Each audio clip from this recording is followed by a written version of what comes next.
Hello and welcome to another edition of Sree's Sunday New York Times Read Along. We are excited about this morning and the next several days. But first, this morning, Dr. Jason Johnson, a political contributor to MSNBC and a host of a podcast, A Word with Jason Johnson on Slate.com, will be our guest. Sreenivasan, of course, is our host. My name is Neil Parekh. I am the executive producer of the show. We are live on Facebook, Twitter, LinkedIn, YouTube, Instagram, and our Digimentors website. We also want to do a big hello and a welcome to our friends at Scroll. Yes, we are also on Scroll's Facebook and YouTube pages, the leading digital media organization in India. So we're so thrilled to be partnering with Scroll to bring you this show. So everyone watching in India, 7 p.m. India Standard Time, welcome. And of course, let us know where you're watching from. That's always one of the best parts of the show, to be able to show where people are watching. We'll put your comments on the air. We'll give you a quick hello, particularly to our regulars. And we have a great set of shows coming up. As a quick update, and Sree will share more details later, but we want to make sure you know about all of these shows. Sree's special election coverage, 7 hours live on Scroll social channels over the next several days. We'll also be live with Indian Express Tuesday night at 11 p.m. Eastern Time, 9:30 a.m. on Wednesday morning, India Standard Time. More on that later. But first, let's welcome a few folks who are watching. Patricia Freudenberg is watching from New York. Thank you, Patricia. And we have Doug Levy saying good morning from Nevada, where we need to get out every vote. Let's go ahead and bring on our host, Sreenivasan, to continue with the hellos. Sree, good to see you.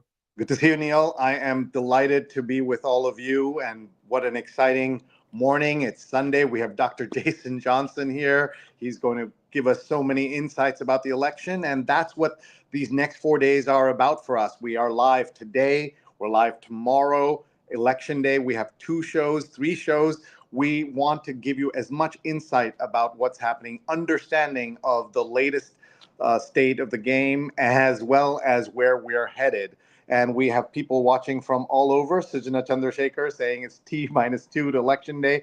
Kaveri Madhavan's watching from Ireland. Thank you so much. The tension of the last final days is palpable. Looking forward to listening to Dr. Jason Johnson. I see that Sudha Parekh is watching. She's a fan of Jason because she watches MSNBC regularly. And Diane Stefani's watching from Margate, New Jersey. We have Ken Fisher watching from Cedar Rapids in Iowa. Iowa is where this all starts, of course. So thank you, everybody, for joining us and for being part of our show. We have a very exciting day, and our show starts with Dr. Jason Johnson. So let's tell you very quickly about us. I am Sreenivasan, and Digimentors produces the show. Digimentors is my social digital consulting AI business. We make shows like this. So if you'd like one, let us know. We also do event amplification and AI workshops that I've been teaching for more than 2 years now. And we have been also doing AI policy, strategy, scenario planning.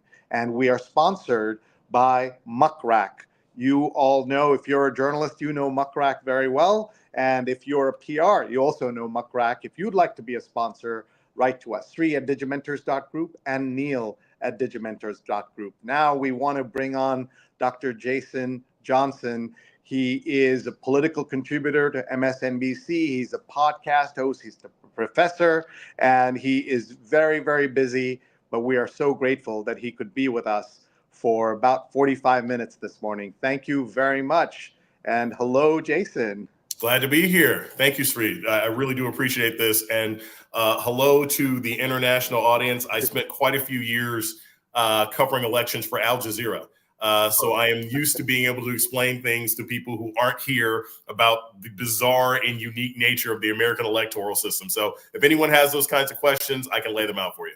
Yes, thank you. But bizarre and unique, I think, are good ways to look at it. My wife Rupa is watching here in New York. Kaveri says, I hope your blood pressure is in check. I think she's talking to me, but how about you? How are you feeling, Jason? Okay, this is hilarious. Literally, this morning, my mother texted me right before the show and sent me her blood pressure thing. She sent me one of the handheld things, and she's like, "I'm just checking on you." Blah blah blah. So thank you, Shabri. Thank you.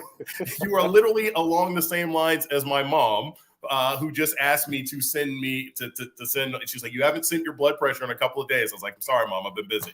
A little busy. You've been a little busy. So tell us a little bit about how you're going to spend the next 3 days and what we should be looking for. What are you looking for? So here's the thing. It's generic to say this is the Super Bowl. It's not the Super Bowl, right? That's a one-day event. This is more like the World Cup. Because it's several days of pre and post analysis. We've had 2 weeks going into this election where everybody's looking at early voting and everything else like that. We'll go into that in more detail. But over the next 48 hours, someone like me will be doing various podcasts, various radio shows, local shows, national shows, international shows, doing clips and interviews. I get all sorts of emails from journalists all over the country, from the UK, from Australia, from South Africa, from China, from Iran. Sometimes you get contacted by all sorts of different people. And then on election night, it's kind of a grab bag. Sometimes you are in studio. Sometimes you are at one of the locations for the sort of campaign parties. I know that Vice President Harris is going to be at Howard University. So I may be at Howard. I may be in studio. I may be home doing virtual hits. It's all kind of up in the air. There's a real scramble. And since we're not going to know a lot of things easily, I just literally was just texting with a colleague this morning. They're not going to be done with all the vote counting until maybe Wednesday or Thursday for the state of Georgia, right? So we're not going to know what the result is on election night unless there's some sort of blowout one way or another. So yeah, my job will just be to be accessible, be available, answer all the questions I get, and see what democracy, if it functions the way it's supposed to. If it functions, we're having a fun event at home on November 16th, and I've been telling people you're welcome to our event if there is a November 16th. So we joke about this because otherwise, if we don't laugh, we will cry all the time. But on a more serious note, the election is, everybody tells us, is close, very close. What is your sense of where we are as of this morning? We're talking about, of course, just 2 days before the election. I generally, so three quick points. One, to the degree that it matters in your particular state, the polling isn't that important at this point, right? What you have in the last 2 weeks, everybody aims no undecided voters. I've never really believed in undecided voters. I say that I'm a political scientist. I have a PhD in political science. My area of expertise is campaign management from the University of North Carolina at Chapel Hill. So I don't just come at this from a gut instinct. I come at this from a theoretical perspective. I don't believe in undecided voters, never have. What you have, though, in the last 2 weeks is you have late deciders. Now, a late decider is not necessarily I'm deciding between Trump and Harris. Late deciders are often deciding, am I going to bother to vote or not, right? They already have a semi-preference. They're just deciding, am I going to bother? Am I going to get in line? Am I going to go do it, right? So what I have seen is it appears as though late deciders are choosing Harris. People who have decided at the last minute that they're going to bother to vote are choosing Harris. Doesn't necessarily guarantee anything, but that's the polling that I see. The second thing that I see is that there appears to be a huge increase in early voting amongst Republicans, right? Republicans are very excited about that. They say it's great, blah, blah, blah. They talk about Nevada. We've got an advantage in early voting. Okay, that's fine. The catch is that you can't really determine what early voting is because we also have a term called like election day cannibalizing, right? Your early voting doesn't really matter if it's somebody who, let's say in 2020, you voted on election day. In 2024, you voted early. That's not a new voter, right? That's not someone that's adding to your point total. It's just somebody who's voting early. So it doesn't necessarily say, oh, do I get my paycheck on Thursday? If I get my paycheck on Thursday, it doesn't make it worth more than if I get my paycheck on Tuesday. So that's the other thing I've looked at. I see the early vote totals. The only early vote totals that really matter, I think, are new voters. So you have a state like Georgia where 300,000 people in Georgia who did not vote in Georgia in 2020 are voting in 2024. That is a huge number of people. And my guess is that's probably new residents to Georgia who have moved there because Metro Atlanta is growing so much, right? New residents probably more likely to leave Democrat because it's people coming from New York and Pennsylvania and places like that where it's more expensive. So I don't know, right? But that's the second thing I'm looking at. And the last thing is this. Just turn out on election day. Everybody on both sides is engaged, right? Everybody, Trump voters are engaged. Harris voters are engaged. There's a recent poll that said that Democrats have not been this excited about an election since Obama in 2008. So those are the three factors. I'm looking at the early voting and whether or not it's cannibalizing. I'm looking at election day voting, and I'm recognizing who are the late breakers. So that's the three main things I pay attention to. Let's say hi to some people. Dr. Tachi is watching from Fort Lauderdale. I see Rose is watching from Connecticut. And by the way, when you hear these places or states, if there's anything you want to add to that, Jason, you can. I'm in College Park, so there we go. Hi, Silver Spring. Yes, hi, Silver Spring. Dr. Tachi is in Fort Lauderdale, and we have also Florida in the house with Paula Kiger saying hello from Tallahassee. What has changed for people who were paying attention few cycles ago when it used to all come down to Florida? Florida was more purple, and then now it's become so red. Can you explain that a little bit? And do you see it swinging back at all? No. Well, it's weird. There are some analysts out there that insist Florida is in play. I don't think it is. I have not heard from anyone in Florida who thinks that Florida is competitive. And we have to understand what I mean by when I say competitive, meaning, is there a chance that Donald Trump doesn't win Florida? I don't think so. I think he's going to win Florida fairly comfortably. But the issue with competitiveness is, what is the margin by which you win, right? So, for example, if Donald Trump only wins Florida by 2%, that would speak very well for how Harris is doing overall, how Democrats are doing overall, right? So that's what I mean by competitiveness. It's not just who's going to win it, but what margin are you going to win it by? Pennsylvania is competitive, but Pennsylvania tends to lean blue, right? So competitive is, would it stay a blue state? It has in, 10 of the last 11 cycles, right? But is that Democratic victory, is it by 2 points, 5 points, or 10,000? We don't know, right? So that's what we mean sort of by competitive. I think it's also important to remember that for the most part, we're not going to know a lot of things for a day or two. It takes a long time to count votes in Georgia. It takes a long time to count votes in Milwaukee. It takes a long time to count votes in Arizona. So I think, people who get stressed about this stuff, they need to recognize this is not going to be a quick process. Ethical counting of votes and human error and everything else like that, it takes time. And that presumes that we don't have any sort of anomalies. That assumes we don't have power outages. That it means, look, we've seen 3 different stories, one in Arizona, one in Washington, one other state, where you have people attacking ballot boxes.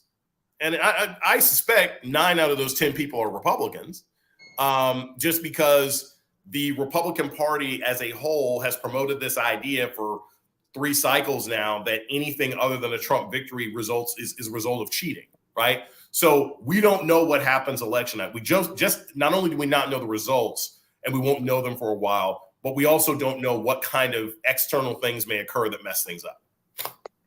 Thank you for setting that stage for us. By the way, Tim's watching from Pennsylvania, and this is where people abroad will be wondering, how does it come down to these few states in such a big country, 50 states? How does it come down to this? So can you explain that a little bit? And folks, if you have questions, we have the professor in the house. So please let us know your questions, and we have him with us for about another 30 minutes. So let's go with some great questions for him as well. So go ahead, Professor. So the easiest way, I'll make a sports reference here. So in a soccer match, right? Football match for anybody outside the country, because I don't know enough about cricket.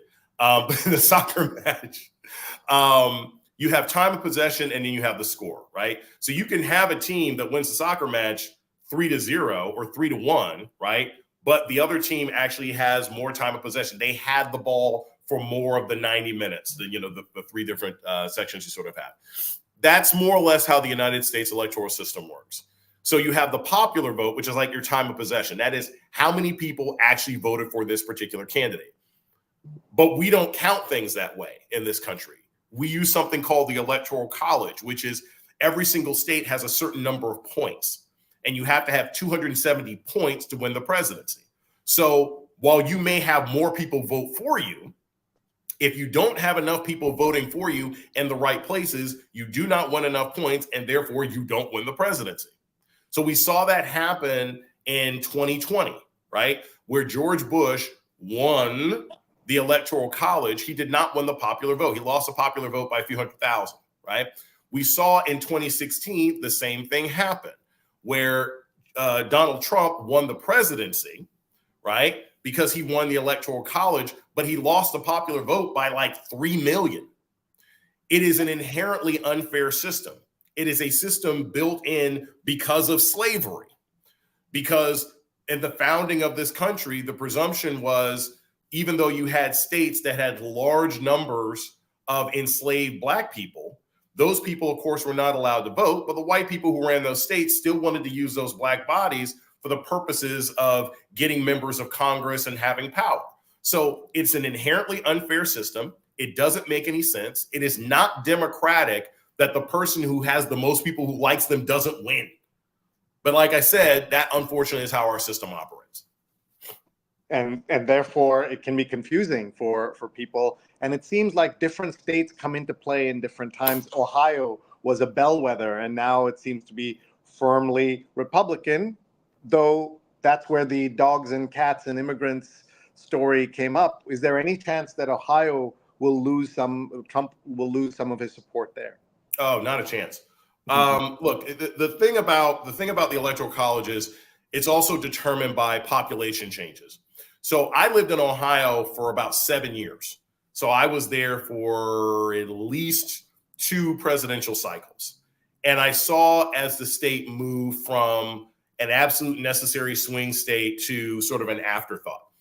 That coincides with the state losing population. I think Ohio went from 18 Electoral College votes to now I think they're down to 16. If memory, I could be wrong, but I think they went from 18 to 16 after the 2020 census because people are moving away from the state. And where do people from Ohio go to? They move to Arizona. They move to Nevada. They move to Georgia, right? So some of this stuff is a reflection of population shifts. Same thing with Florida. Florida used to be a swingish state. Obama won it in 2008. Obama won it, I believe, in 2012. But now it's a solidly red state. Why did it happen? Well, you had a lot of people, a lot of Republicans and conservatives actually moved to the state.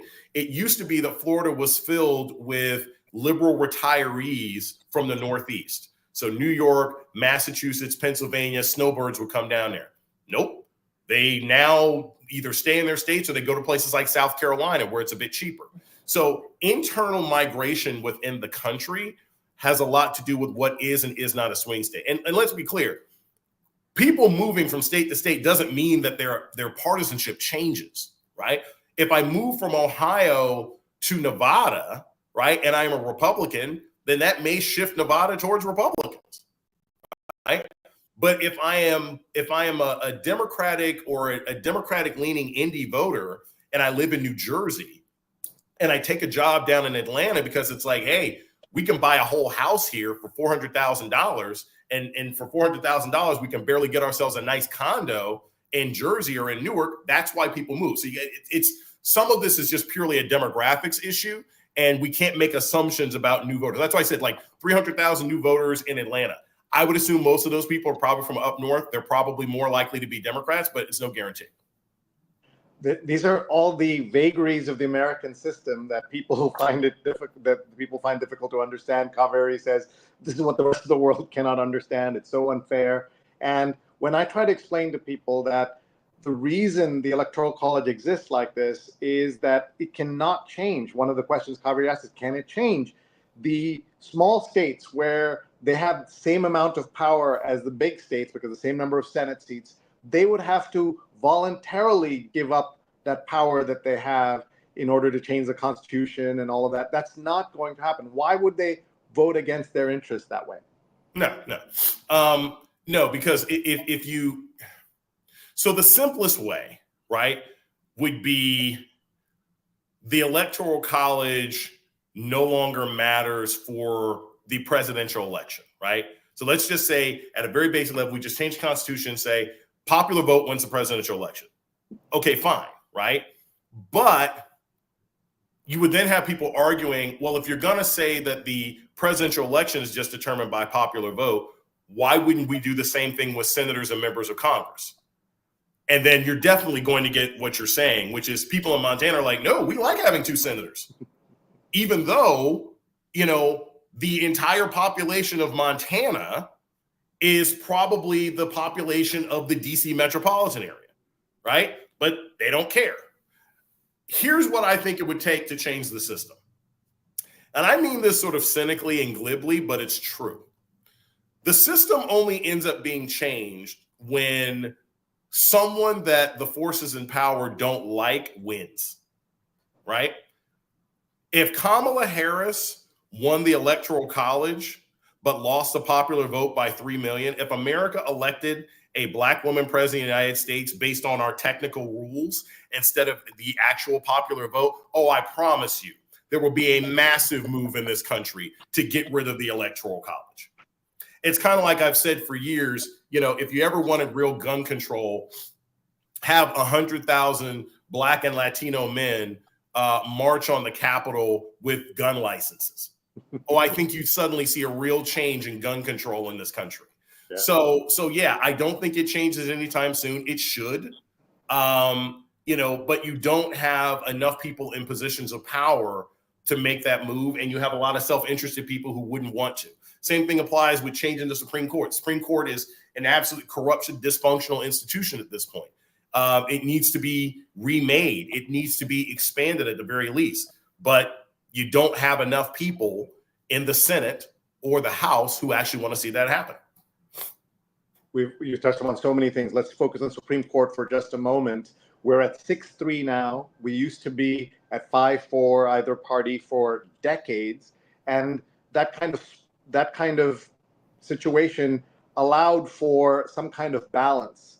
But now we're 6-3, and what I tell people is that if Trump is elected, he will surely get one more seat at least, and you're talking about 7-2. What does 7-2 mean? 7 justices appointed by Republicans versus 2 appointed by Democrats mean for America's judicial system?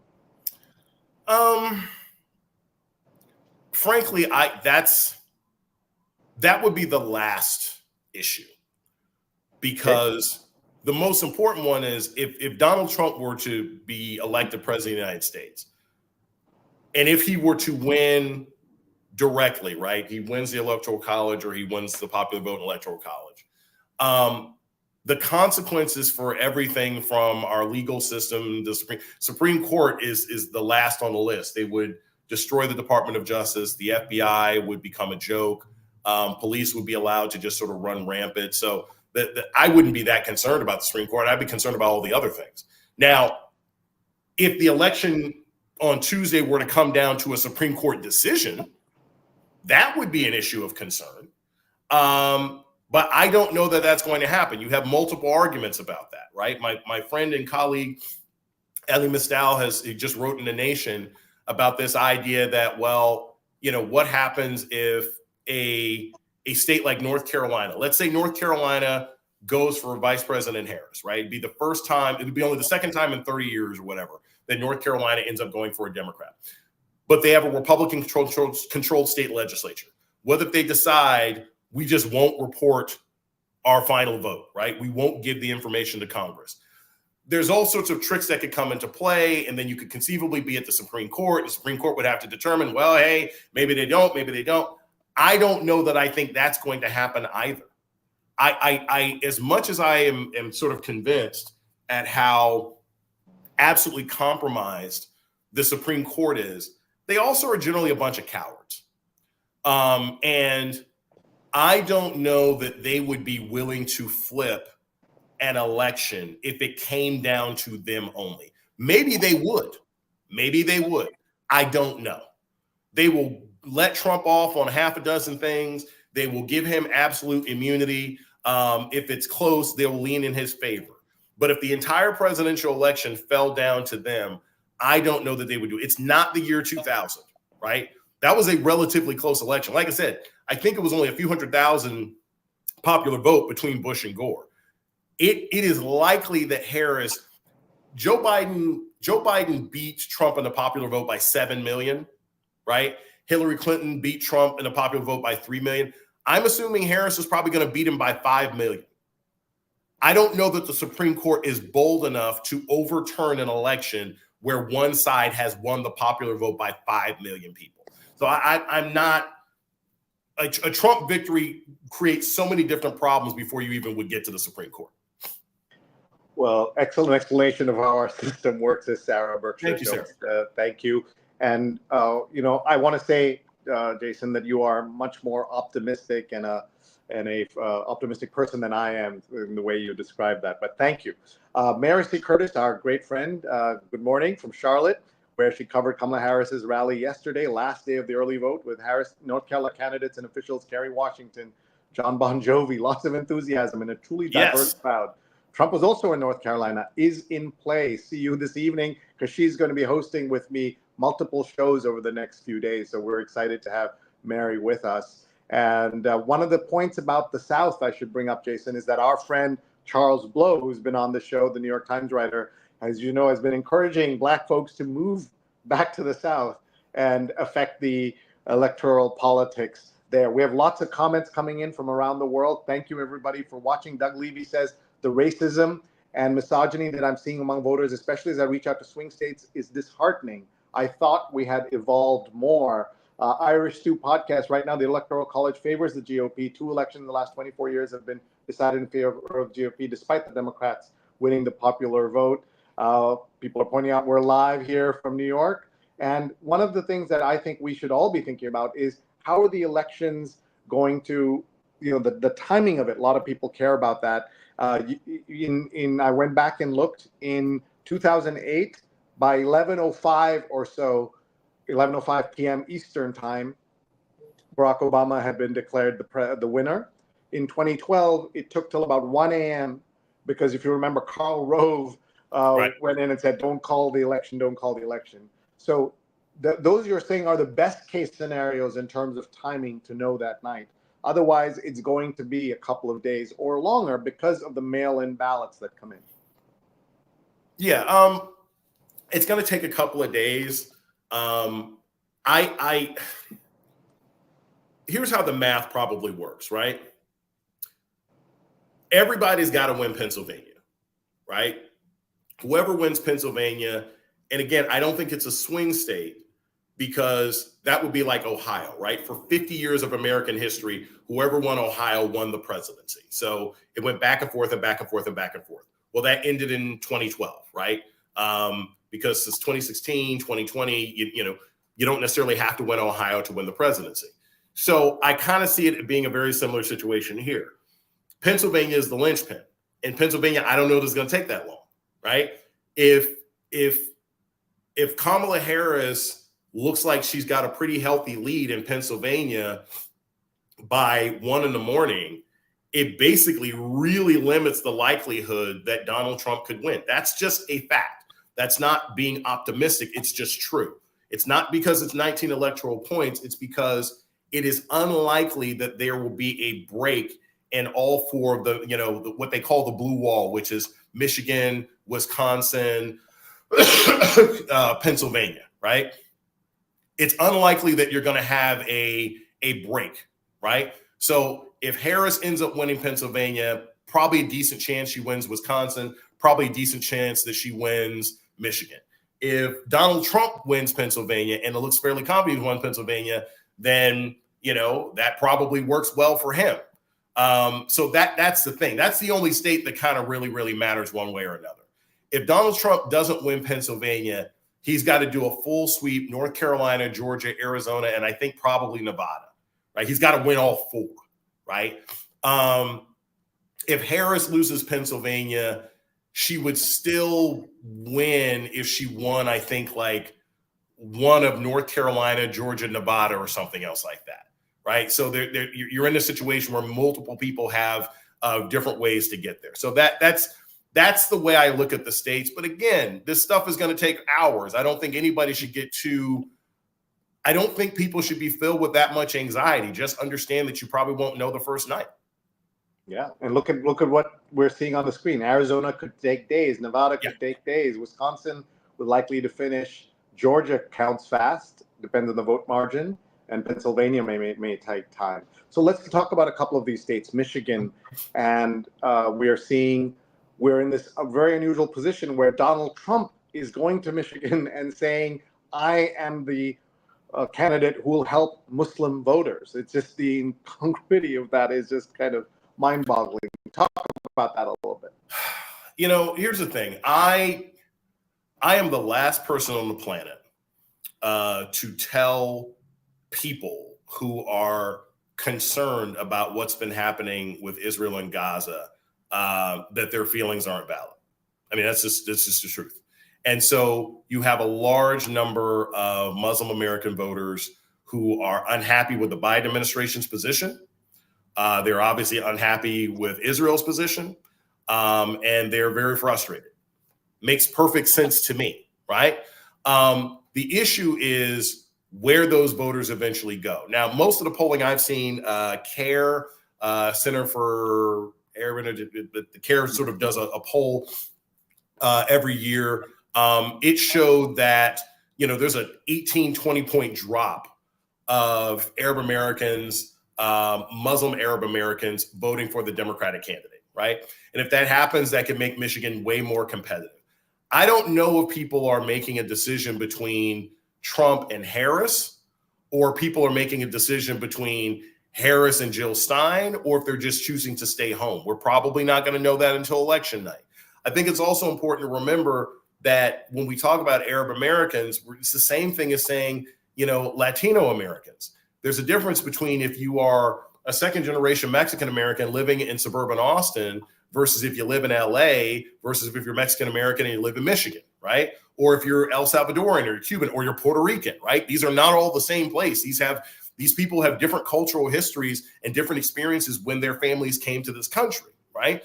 It's the same thing with Arab Americans. There's lots of Arab Christians who tend to be very conservative, right? So who knows, right? I think there's an unfortunate flattening in too many discussions about the Arab American vote where we don't make the distinction between Arab Americans and Arab Americans who are Muslim, Arab Americans who are Christian. Same sort of thing, important to take into consideration. 20% of Muslim Americans are African American. 20%, right? No one ever talks about that. There are lots of Black people who are Muslim in this country who might also have feelings about what's going on. So that's Michigan. I think Michigan is probably going to be very tight, but I don't get the impression, and this would be my overall, to the degree that you can derive anything from where candidates are spending their time, and I don't know that you can anymore. The Democrats seem to be more confident about Michigan than the Republicans. That is my guess. That is my guess right now, because these last couple of days, you see Democrats sort of firming up their time there. And Republicans are in places. I mean, Trump's making 4 visits to North Carolina. And here's the thing. Is he not in Michigan because he thinks he's got it? Maybe. Or is he not in Michigan because he thinks he's not going to, and he needs to make sure he doesn't lose North Carolina? Because like I said, if any of those Sun Belt states, Georgia, North Carolina, Arizona, Nevada, if any of those go to Harris and she gets Pennsylvania, the race is over. So I think it is, and this is the beauty of political science, to be perfectly honest with you. If you'd asked me a month and a half ago, I always say, don't follow the polls, follow the campaigns. Watch where they're going. because that tells you what their internals are saying. If they're spending a lot of time here, it must mean this is where they think they need to work, blah, blah, blah. But what have we seen over the last 2 weeks? We saw Trump at Coachella in California. He's not going to win California. We saw Trump at Madison Square Garden. He's not going to win New York. You know, we saw Harris in Houston. Okay, yeah, Beyonce was there, but she's not going to win Texas. And Colin Allred is not going to beat Ted Cruz. So I think we've also moved to this point where some of this is about the campaigns and some of it is about the fact that both campaigns know that wherever you go, the press is going to follow you. So it may not be indicative of what they think their internals are in those states. Thank you. We have just less than 10 minutes left. So we're going to do quick questions and quick answers. Sure. But here's an important question from Rose Horowitz. Will abortion rights be one of the key issues, as everyone's been saying? Will it actually turn out to be that way? Oh, yeah. Yeah. I mean, if there's one thing I think that all humble political scientists and pollsters should understand, it's that people are very unhappy about the Dobbs decision, and they are voting because of that. Now, again, I don't know that this determines the election, but almost every single pollster I have seen publicly, and then people who I've talked to with internals, I have lowballed it. I think that Harris might get 5 to 8% of the Republican vote. Okay. I have heard campaign insiders say that she's getting anywhere from 10 to 13. And I am fairly confident that those numbers are driven in part by abortion. That may not be a single issue, but that is a big issue. And I think that in 2022, a lot of pollsters, they underestimated how significant that was going to be. I know that when I have talked to my Republican contacts, I literally had a guy tell me, he's like, yeah, we think that the sort of anger about Dobbs has died down a bit. I'm like, who are you talking to? Okay. I mean, like, there's a reason that we're seeing some of these gender gaps that we're seeing. There's a reason that Harris is doing so well with seniors, right? And it's in part because people who remember life before abortion was legal do not want to go back to that. So do I think there's a lot of single issue voters on abortion? Not necessarily, but I do think it's going to have a huge impact on turnout and interest. Thank you very much. John's checking in from the Upper West Side, back from Belfast in Northern Ireland, where they were paying close attention. And this is that election, I think you'd say, Jason, that people around the world are paying attention because it matters what America does, for better or for worse, around the world. It makes a difference, and people are reacting to that. So I spent the 2012 election night between Mitt Romney and Barack Obama. I was in Doha. I was in Qatar working for Al Jazeera. Mm-hmm. And I remember watching the results come in. And it's Al Jazeera, so it's international, right? There's people there from all over the world who work there. And when Obama won, it was not cheers. It was a sense of relief. Okay. It was just a sense of relief. It was like, okay, good. You dopey Americans didn't pick the terrible guy. You know, America gets the sniffles. Everybody else in the world gets the flu. So it really does matter how we decide. I don't envy having to watch a nation full of oftentimes highly misinformed people make decisions that affect everybody else on the planet. Americans don't have to care that much about the Mexican presidential election, even though Sheinbaum was really important. Americans don't have to care that much about whether Trudeau gets reelected. Americans didn't have to care if Sunak got reelected. I knew he wasn't going to in England, but that wasn't going to have that much of an impact. But everybody else has to watch what we do. It is for me as a political scientist, it's humbling, but I think all too many Americans are completely oblivious to how our decisions here locally impact the rest of the world. And even awareness of our impact in the world is very low.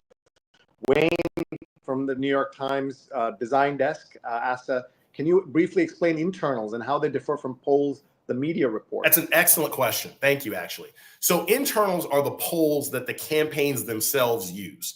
They guard those like your mom's pearls, right? Like they guard those. Internals are arguably more reliable than public polls. Why? Well, because their jobs are dependent on them, right? So an internal poll is maybe conducted every single day, every single week. Internal polls may ask questions that national polls don't ask. Internal polls are more specific. I'll give you a perfect example, right? Republicans may look at Wisconsin and say, all right, Harris is up by 1 in Wisconsin. That's what New York Times Mara says. But our internal polls show that we're going 50-50 with independent voters, right?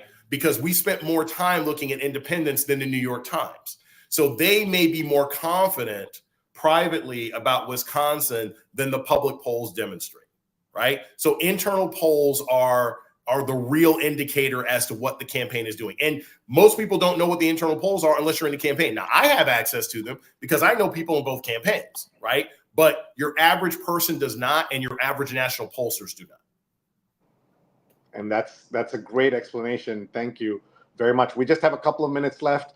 Debbie says they're watching closely north in Canada, and Rose is quoting you about abortion having a huge impact. Before you go, I want you to tell us about your work. Where can people find you? What are the things you're focusing on? As well as I hear something about a graphic novel. Yeah, so a quick overall. If you would like to follow my analysis, it's always great. You can always follow me on Instagram, Dr. Jason Johnson, Dr. Jason Politics. Twitter is Dr. Jason Politics. That's where I'll be doing a lot of my analysis if I'm not on the air, if I'm not on the radio.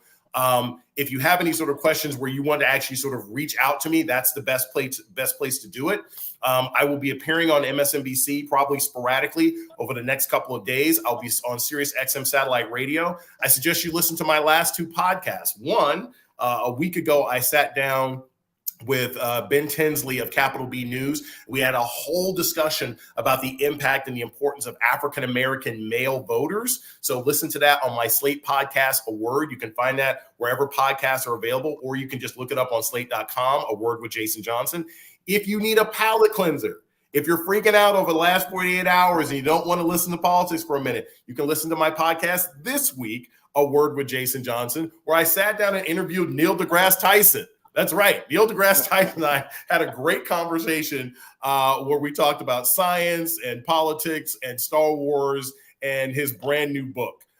So it was a wonderful conversation. And if you want to spend 25 to 30 minutes not thinking about polls and non-doom scrolling on Twitter, I strongly advise it.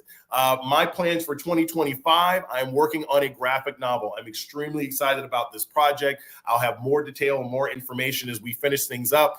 That's actually what I'm doing on election day because I have a deadline, but it is an amazing story. Imagine sort of a combination of Django Unchained and Hidden Figures. It is a true story about a group of Buffalo soldiers and an amazing mission that they went on during the Spanish-American War. So most people don't know anything about it. It was suppressed by the U.S. military and American newspapers, but I'm super excited about it, and that's what will be coming out in 2025. All right, there'll be at least some good news in 2025. So yes. That there'll be that, and probably more. I tell people this all the time. You can read all the tea leaves you want. You can drink all the tea you want. At the end of the day, America survives, right? Like the country is going to survive. What condition we survive in, you don't know. Go out, vote, make your phone calls, and wait till Thursday. We'll probably know by then. All right. Patricia says, congratulations, Dr. Jason. Kaveri says, fantastic educational chat with Dr. Jason. So clear and succinct. Everyone follow him, find him, follow him. Stay tuned. He's going to jump, but we're going to read the New York Times. Thank you, Jason. We really appreciate your time, and good luck with all your coverage, and get that throat fixed. I can hear it. I know. Yeah, you guys, look, this is a testament how happy I was to do this. I am suffering from a horrible cold. You can see I'm hot. I'm sweating. I've turned up the heat in my house so I can get over the cold before I go over the air. So thank you guys. Thank you for suffering through with me as I suffer through my cold. You were great. Thank you and good luck. All right, folks, that's Dr. Jason Johnson. You're going to find him online and you're going to follow him and listen to him. And now Neil and I are going to read the Sunday New York Times with you, give you a sense of where we are with the elections. But first, we want to tell you that this is just the first of 8 hours of live programming over the next 4 days through Wednesday. So we started right now, Sunday morning. You can see there we started at 8:30 a.m. We will also be live again at 9 p.m. Eastern time tonight. We are going to be doing our special election coverage. Then Monday, 9 p.m.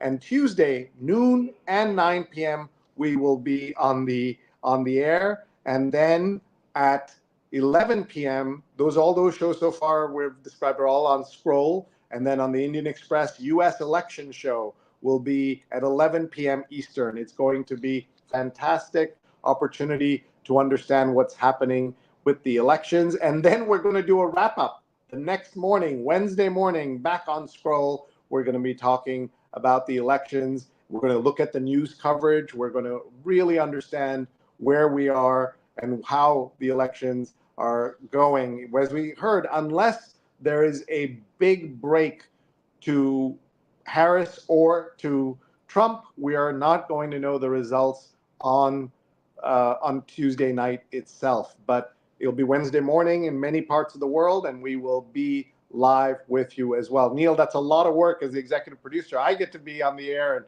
chit chat. You're doing the hard work of producing these shows. Thank you for signing up to do them. Absolutely. I wanted to let people know that we have breaking news in terms of tonight's show. We're going to be on the air tonight at 9 p.m. Eastern Time, 7:30 tomorrow morning, 7:30 a.m. India Standard Time. And our guest is going to be Cliff Albright from Black Voters Matter. So we're very excited that he'll be joining the show this evening. They'll be talking about all the work they've been doing to get out the vote across the country with a very important constituency. So we're looking forward to his insights. And of course, as Sree mentioned earlier, Mary C. Curtis will be joining us for these shows, providing her insights, analysis, and more. So we hope you'll be able to join us. We will be setting up the links for these shows and putting them on Sree's Facebook, Twitter, LinkedIn, YouTube. We're also going to be on Scroll's channels. We will set up the page and show that to you before this show is over. Sree, what a great conversation with Jason Johnson. To get him in between his MSNBC shows this morning was no small feat. So we are just lucky that he was able to squeeze us in this morning. But now we have a lot of newspaper to take a look at. And I want to actually start, Sree, if you don't mind, before we go to the hard copy. There's a special article that I want to share with folks to kind of set the stage for what to expect on Election Day in terms of the coverage. The New York Times has put together a really interesting article, what to expect. Actually, more than just that one article, several articles on their Times Insider page, which we're going to show in just a second, and we'll share the link. So your questions about our election coverage answered. We'll share that link in our channels.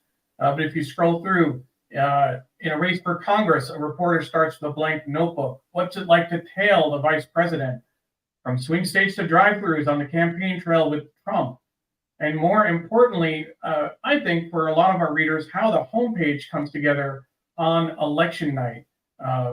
This is a great piece by the New York Times. We'll share the link in our post.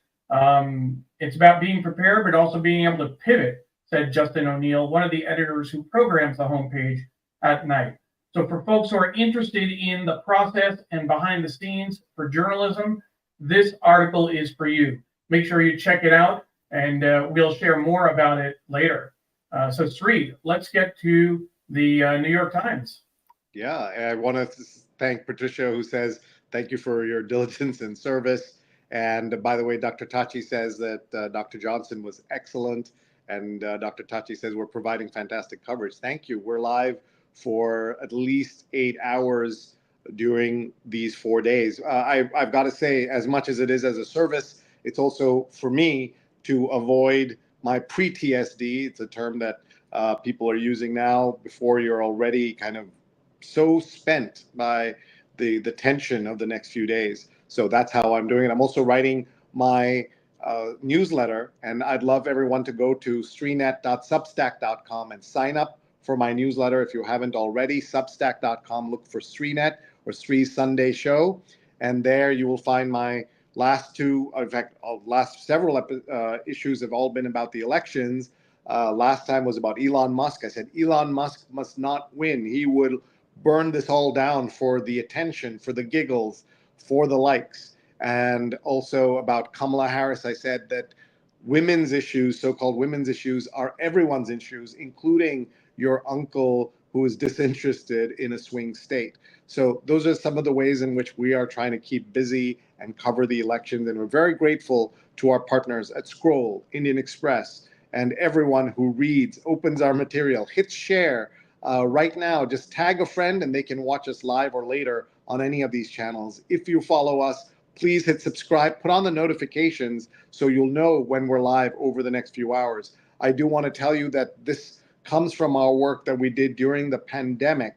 We were live every single day, and we have a graphic to show you of how we were live for 293 days, including weekends. We had 200 episodes. This is just the first 200 days. We had more than 1 million viewers, and we counted the number of female guests we had because it's that important. You see way too many male-only shows when you're doing these panel discussions. And we had guests from 67 cities and 19 countries, including the chief scientist of the World Health Organization. And my colleagues, Rose Horowitz and Vandana Menon, did such a great job working every day during the pandemic, weekends, holidays, and just worked to tell the story of the pandemic.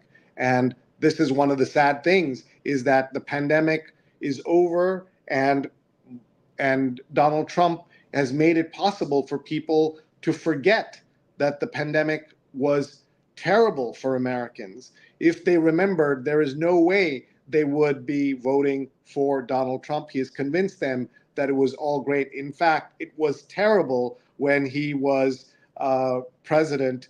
America has 5% of the world's population and had 20% of the COVID deaths. That's a failure of leadership at the government, the federal level, state level, municipal level, every level of America, but led by Donald Trump. The greatest recession since the Great Recession happened with the pandemic, and still he now says things were better then. Americans' short-term memory is something to behold. All right, let's look at the news. I just want to first glance at yesterday's newspaper. This is November 2nd.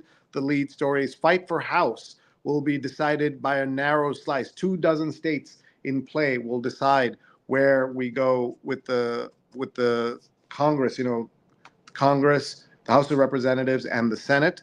And working class proves elusive for Democrats. Economic spheres swing support for Trump. One of the things that we need to tell people, and so the folks understand, is that America's recovery from the terrible pandemic economy has been better than almost anywhere in the world for an economy of this size. And of all people, The Economist has on their cover a headline that says, "The envy of the world." So the world knows America's economy is doing well, but not Americans. And that I blame the way the story is told. I blame the media. I blame Democrats for not telling that story enough and telling it properly. Russian advances leave Ukraine in a dim place. And Rose Horowitz had pointed out, we're not talking about Ukraine much or at all. And then this is a story from Gaza, farmers trying to feed Gaza. And you can see here in the rubble is the damage that's been done. All right, the lead story in this Sunday edition of the New York Times, Trump uses 20 playbook to lay groundwork for dispute. He and allies spread distorted reports inviting chaos if Harris wins race. And where the trail has led them shows you where they've gone.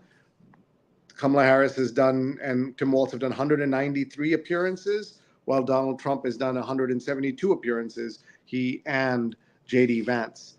War payments have Russians rolling in cash all over town, spoils of risking one's lives. I guess soldiers are being paid. Progressive ideals losing a grip on the country, the news analysis by Jeremy Peters. White women ask their own to back Harris. And ads tell voters they can flip just this once. And dead poet talking, Polish radio experiment bears pitfalls of AI. So I'm looking forward to understanding what this story is about. We do a lot of work around AI and AI workshops, helping people understand what's happening here. So let me take a look. We have comments coming in. Dan Foreman says, thanks for helping us remember reality. And Dan's helping us produce our coverage. We're so excited to have Dan with us. And good morning from Manhattan, says Dr. Lippy Roy. We have about 30 minutes left. And Neil, we have a lot of stuff to cover. So I'm just going to quickly just look through the paper and see if there's anything that catches my eye. Tips on making your commute actually enjoyable. I presume it's got to do with listening to podcasts and things like that.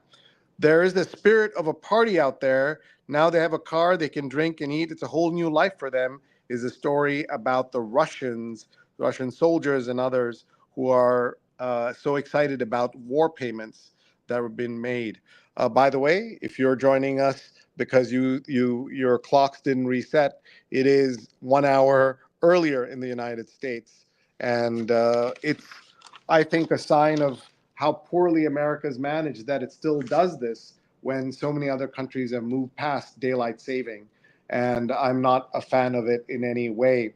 I'm going to ask you, Sree, in terms of sorry about that. When we do have the daylight savings time, how does your body react? I woke up at 5:30 a.m. ready to go, because that's when I get up usually for these shows at 6:30. And I was able to get a little bit of sleep, but I was thrown off this morning. What about you? We lost your audio, Sree. Go again.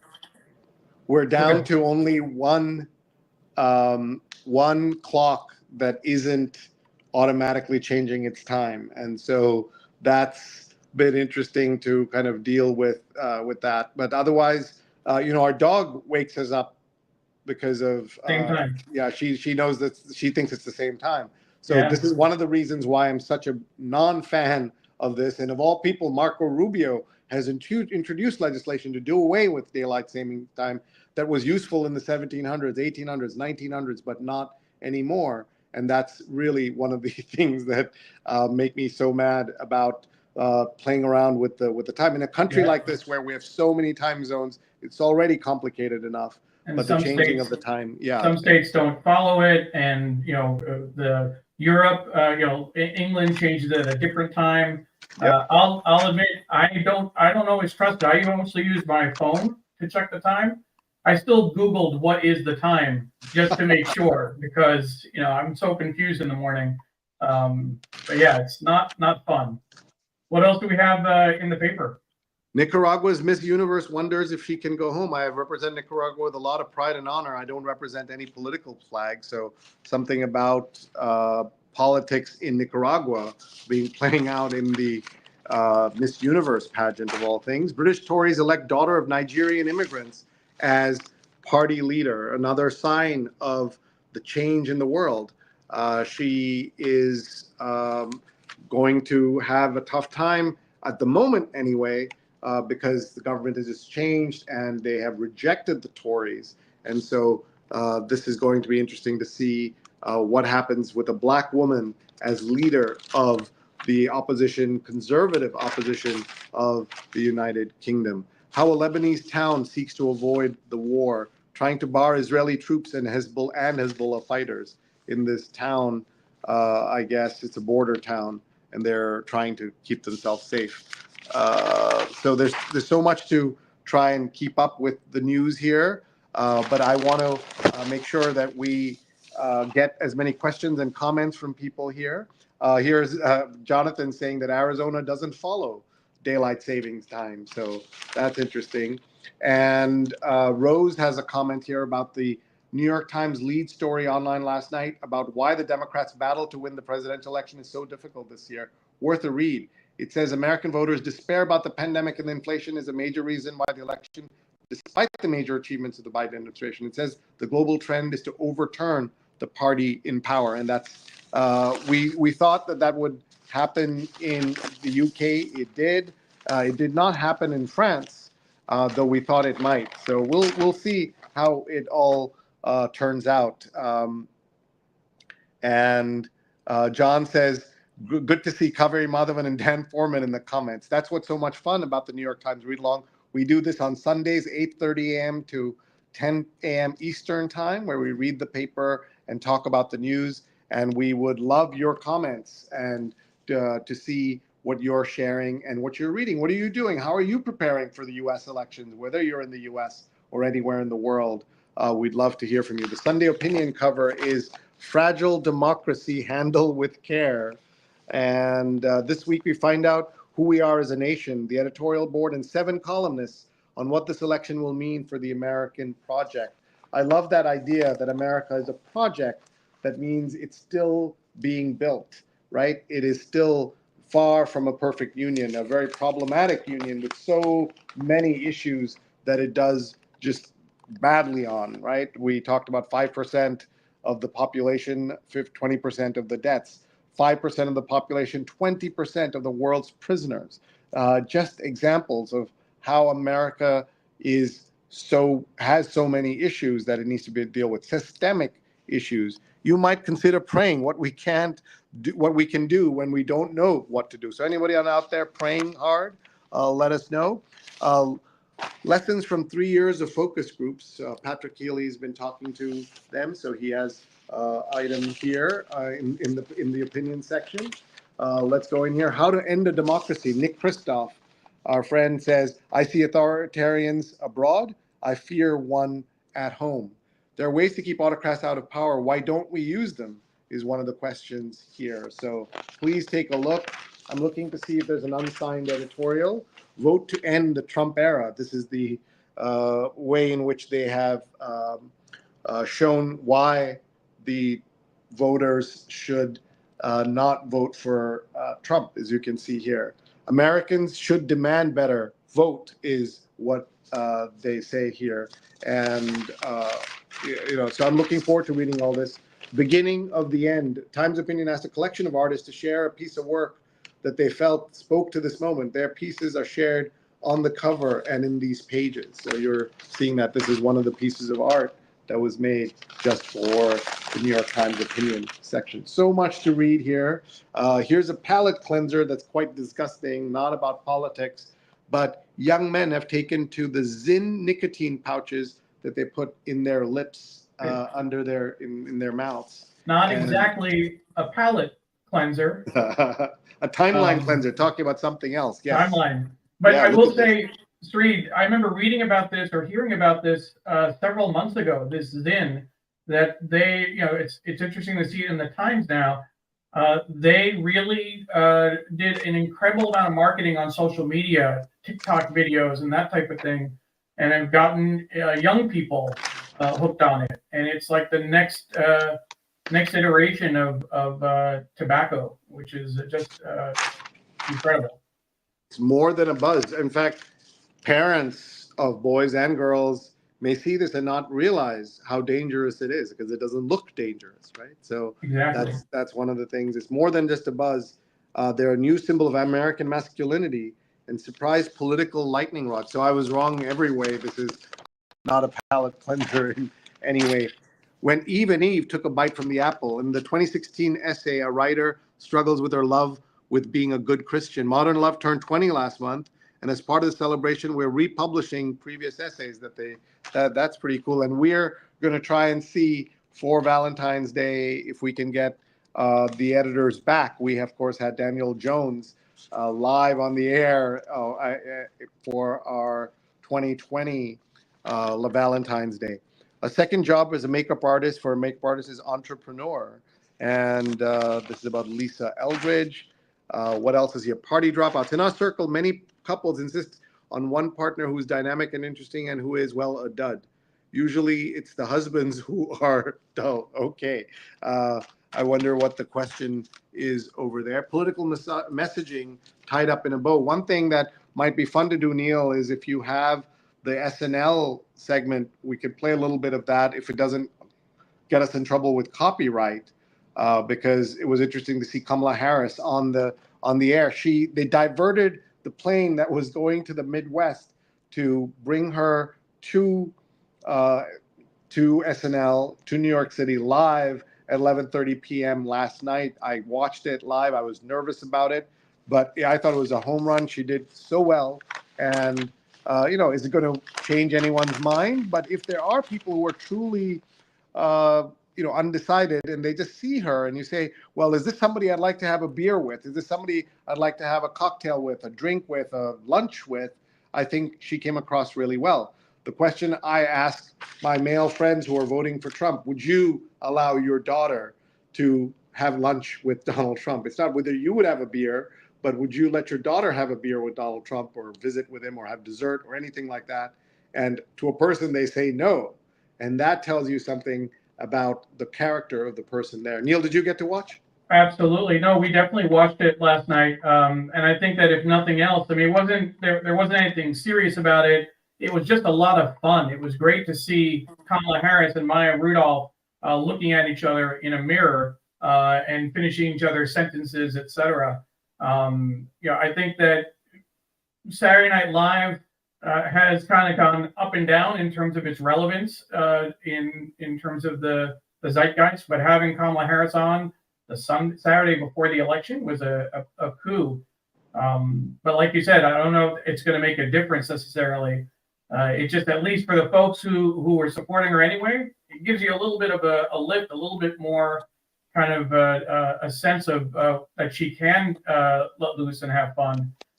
Let's just hope this works on Tuesday, Sree.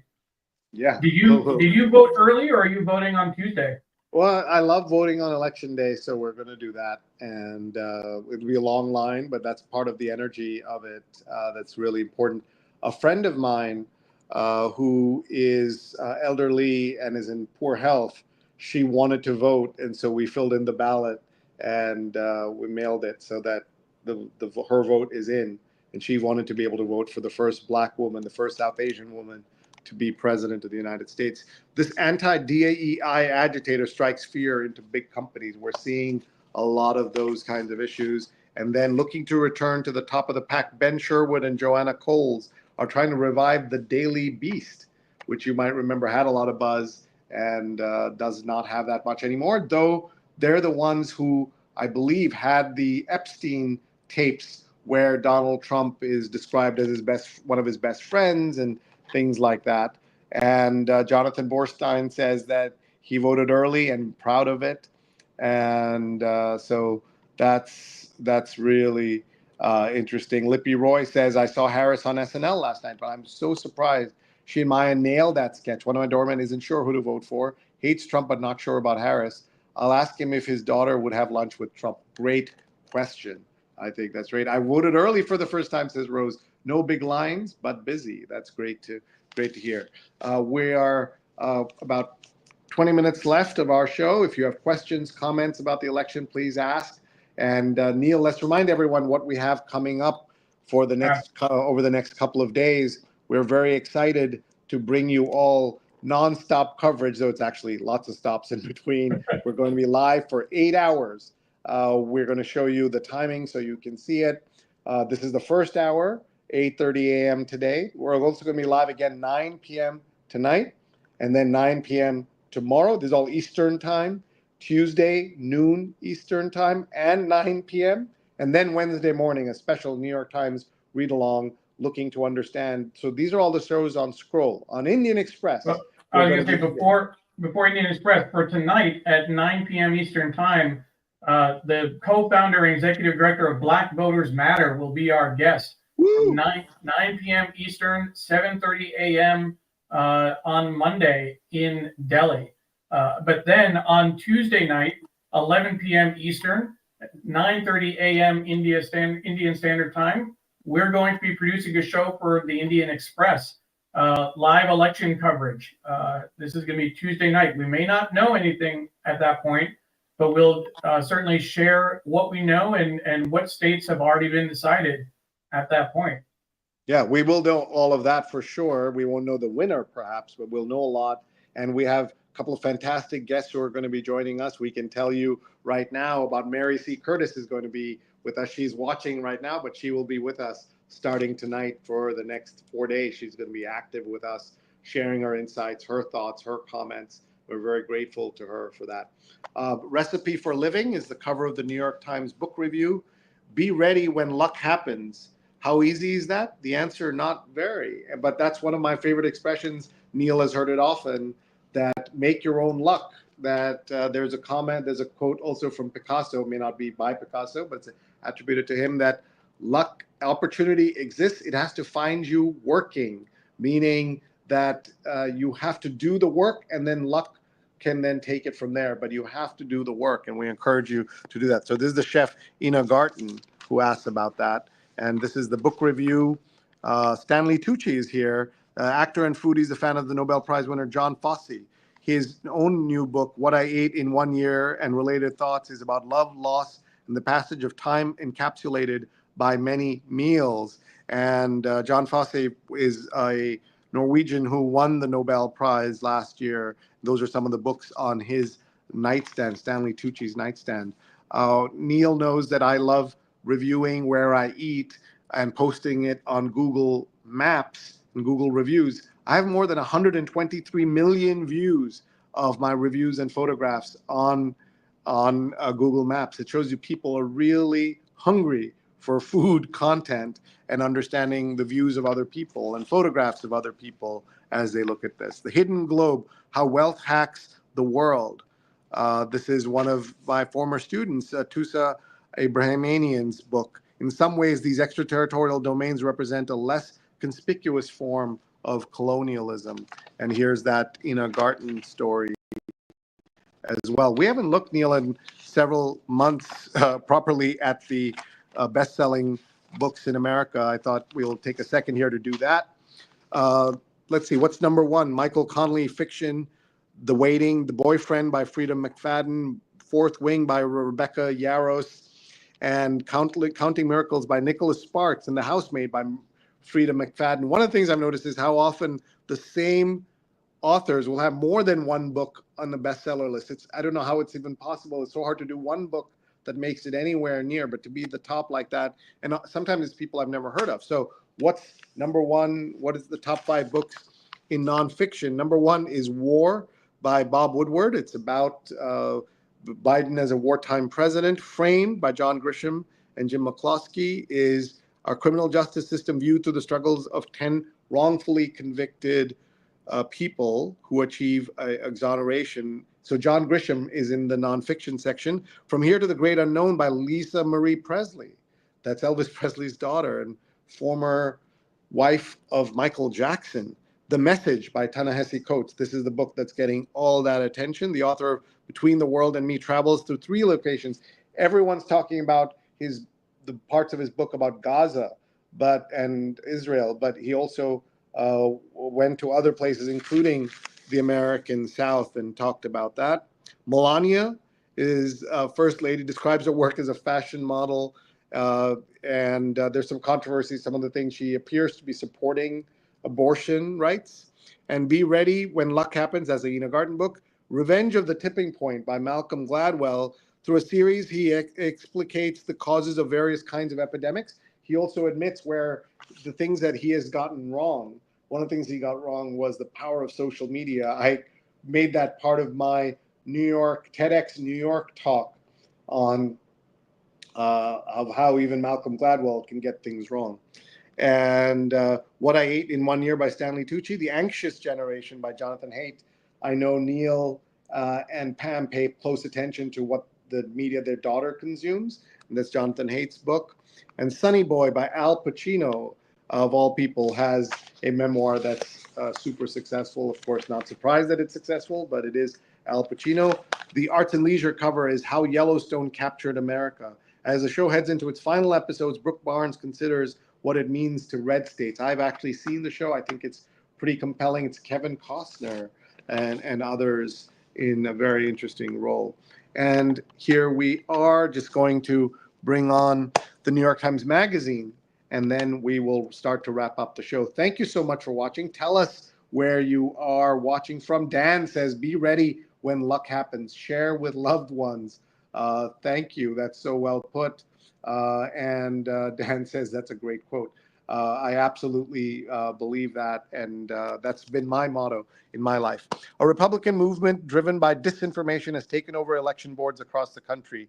As voters go to the polls, a certification crisis looms that could threaten democracy, American democracy. This was exactly what Dr. Jason Johnson was talking about. I hope you caught that in his comments. If you missed our guest, Jason Johnson, who had to go to be on MSNBC, he will, the recording of our chat with him will pop up here on all these channels right after we're done. 8:30 Sunday mornings, we are live on Facebook, Twitter, YouTube, Instagram, LinkedIn, and the digimentors.group website. Please check out our website so you can see all the shows coming up. Neil's going to put the card back on so we can see.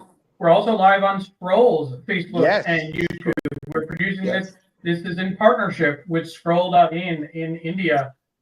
India's largest digital news producer. So thank you, Scroll. Yeah, We're they're, so they're one thrilled. of the most important independent news sites in India, and we did some amazing work for 300 straight days during the pandemic. I'm so grateful to our friends at Scroll, and this is what we did. We had more than 1 million viewers in our first 200 episodes and 148 million social impressions. We interviewed more than 50 doctors, nurses, authors, CEOs, Nobel laureates, all that good stuff we were able to do, and we are so grateful to Scroll. And then we want to tell you on election night, 11 p.m. Eastern, that's Wednesday morning in India at 9:30 a.m. is the Indian Express live from New York. America Decides.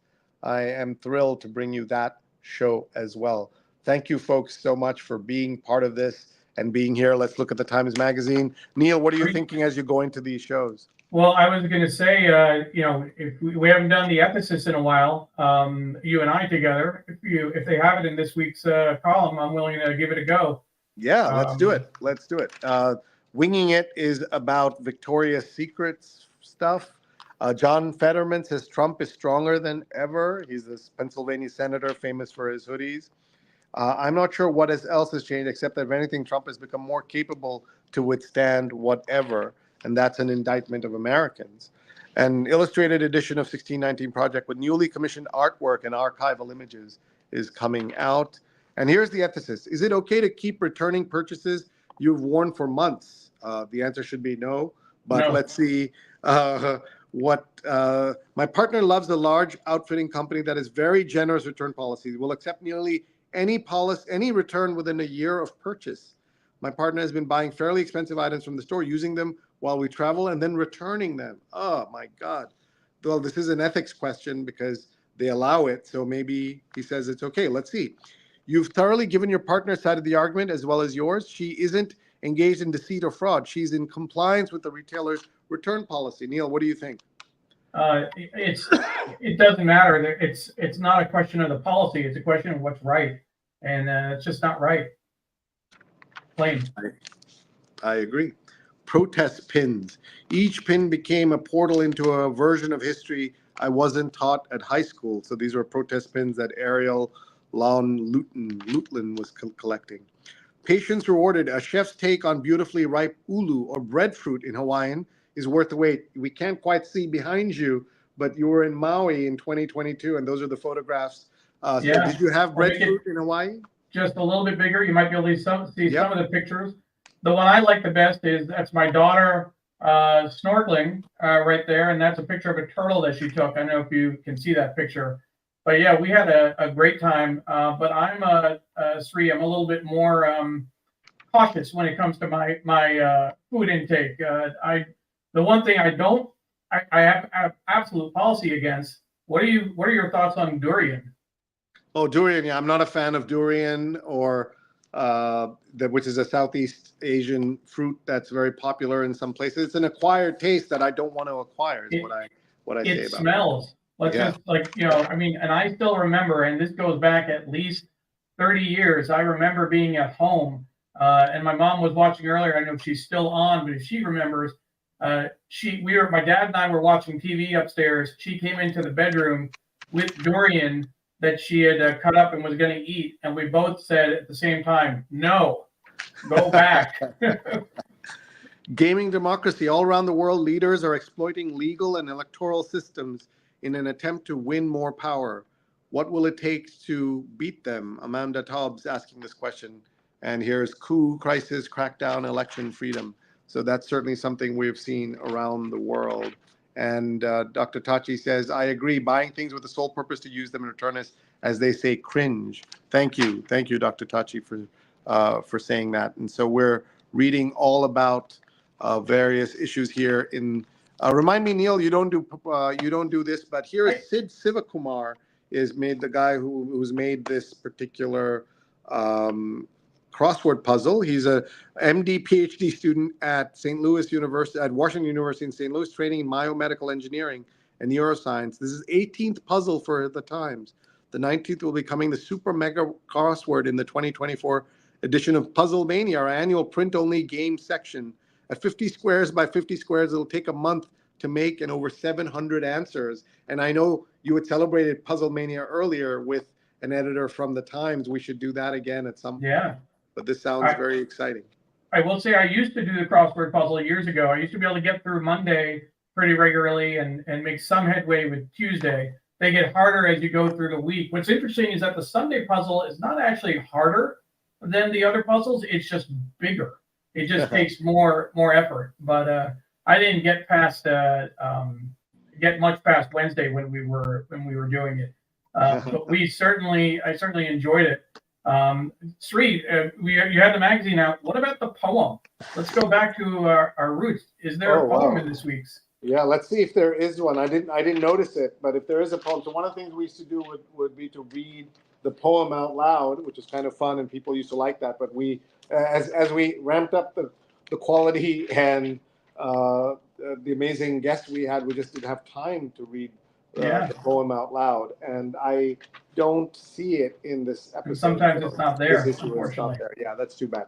But let's tell people what's happening and where we're going with this. So I'm Sreenivasan, that's Neil Parekh, and you're watching the first of 8 hours plus of live coverage for the election. It's Sunday morning in New York. It's Sunday evening in large parts of the world. We're live on Scroll right now. We're wrapping up the show, but we're going to come back tonight with a show at 9 p.m. Eastern time, so about 11 hours from now, and we're going to have one of the co-founders of Black Voters Matter with us. So that's going to be a fantastic opportunity for us to ask questions. We're doing these shows to teach, to inform, to learn. So please tell us what questions you have and what you would like to know. You can see that we are live a Monday night in New York and 7:30 a.m. in Delhi, and we'll have news, analysis, and special guests. You can find all of our coverage on the New York Times Read Along page of digimentors.group. Please check that out. And here is our QR code. If you have your phone right now and you want to get alerted when we are live, please let us know. Just use our WhatsApp alert that you can see there, and we'd love to have you join us. And we will be live Sunday night, Monday night, Tuesday at noon, Tuesday at 9 p.m. And then we will have a very special 1-hour episode of the Indian Express social channels. We'll be live on their website and elsewhere for the episode America Decides. Please join us for that. I know you will enjoy keeping up with the news. Mary C. Curtis is going to be with us, frequent guest on the New York Times Read Along. We are delighted and excited to have her with us. So please join us. And we want to remind everyone that all this work is done by Digimentors, the company that Neil and I work at. We are doing shows like this for our clients. We've done so many important shows, including a show just 2 nights ago about the elections, hosted by Professor Walter Greason. And I learned so much as a guest on that show. And then we also do event amplification. Neil and I are going with our friend Andrew Lee to Dubai for the Dubai Future Forum in mid-November to amplify that. We're also doing AI workshops. There was a time when I had hair and computers used to look different from how people remember them. And now I teach my AI generative AI workshops. They're called My Non-Scary Guide to AI. If you have friends or family anywhere in the world, they can join us live or in person for these sessions. So please check that out. And we would love to talk to you about that. And you can learn more. You can write to me or go to digimentors.group/SreeAI. And we want to thank Muckrack, our sponsors of the New York Times Read Along. They've been with us for 5+ years. We're very grateful to them for their support, their attention. And to all of you, if you'd like to be part of all the things we're doing, please get in touch. And also my newsletter, which I'm writing right now, is actually, I'm going to do something unusual, Neil. I'm going to show people what my newsletter is looking like at the moment, because we want to show you kind of behind the scenes. So I'm just going to go in here. You are seeing what my last cover was, Elon Musk deserves to lose. And before that, women's issues are everyone's issues, as you can see here, and our scorched earth existence, lessons from Norway. You can see all of that stuff. But I'm going to show you, I'm going to go into our dashboard and go into our posts and go into our draft post that we have here. And it's a note to undecided, persuadable voters. And here's what my headline is, or my opening sentence. I get a lot of replies to this newsletter that boil down to some version of, you only write for your side. I'd like to think I'm a pretty open person when it comes to criticism of my public work, but this is one I always push back on. So in these last 72 hours, before the most consequential election of my lifetime, I'm writing this aimed solely at the folks who are persuadable. You'll find descriptions of 3 Americans you may recognize in your circles: people worried about the economy, people worried about Gaza and Palestinians, and people worried about rising anti-Semitism. And these are my closing arguments to them. So I hope that's a good tease and that you will want to learn more in that. Sreenet.substack.com, Sreenet.substack.com. Neil, it's been a pleasure to get this 7-8 hours of live coverage going. We're not live in a row, but it feels like that because we're going to occupy our time for the next couple of days, Neil. Absolutely.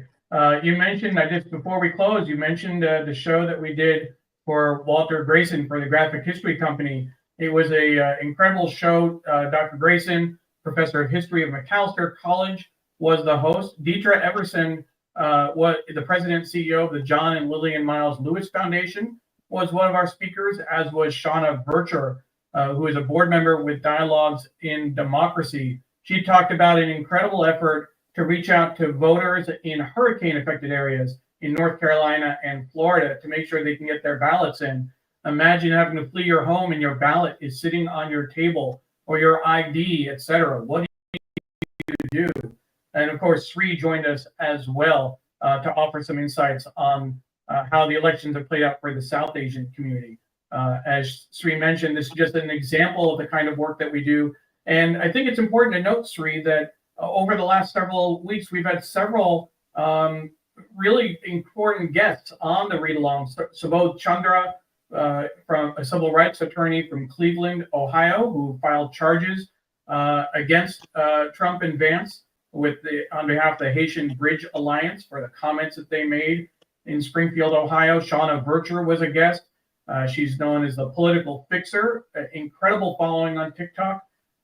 We had your former boss, Rashmi Roshan Lal, the editor of This Week, Those Books, offering her political analysis from overseas, based in London.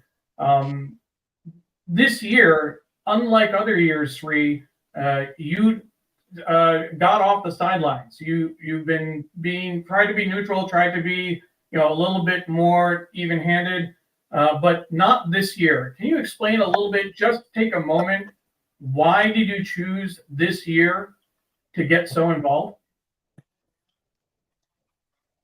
Thank you. And you're absolutely right. And this will be the last thing we talk about before we go off the air, that for years we've been told that journalists need to be, playing it down the middle. And that's what I've been doing.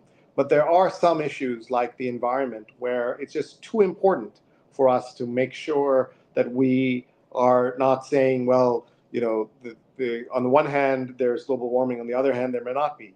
There is scientific consensus. 97% of climate scientists tell us there's climate change. So like that, when it comes to politics, there can be no sitting on the sidelines, because as everyone is saying, America's democracy is at stake, and the way America goes, a lot of the world goes as well. And don't take it from me.